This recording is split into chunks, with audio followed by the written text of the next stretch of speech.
Okay, so I've gone out and spent a little bit of time killing some creatures.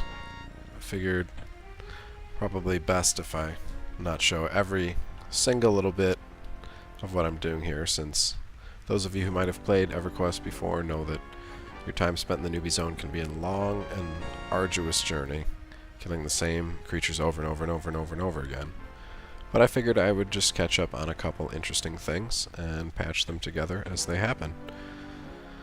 So firstly, I have gone out and killed enough things to fill my inventory, as well as reach 5 batwings, which means I can hand them into the Mage Guild NPC and potentially get a mage spell, which I can then potentially trade to someone here in Greater Fadark. I've got a couple weapons which are known to sell pretty well when you're new and you don't have any money. Those are usually big cash crops. I've got a low quality wolf skin, which I don't remember if I can use for any trade skills or not, but maybe I could bank that just in case.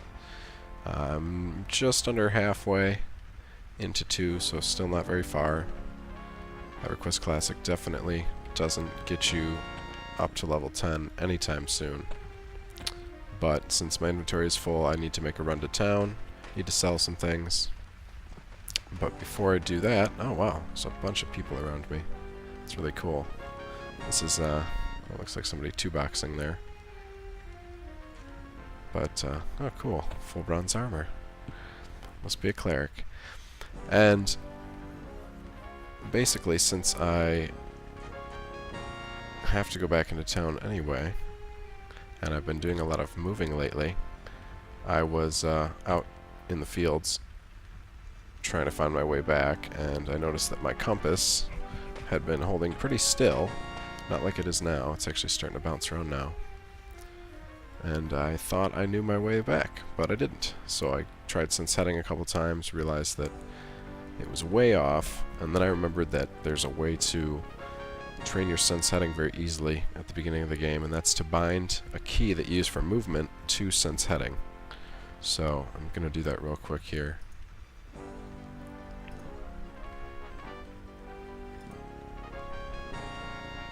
Okay, hot buttons. So I think I want hot button number 1, 2, 3, 4, 5, 6, 7, 8.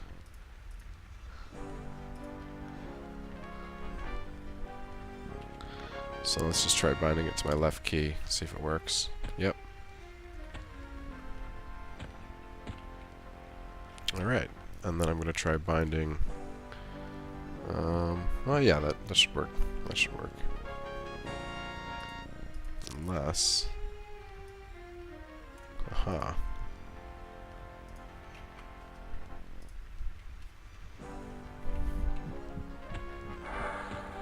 There we go. I'm guaranteed to max that out fast. You can see as I start moving now, it's just automatically casting or using sense heading. And hopefully eventually I'll get my skill up a little faster. But first thing I need to do is run into town.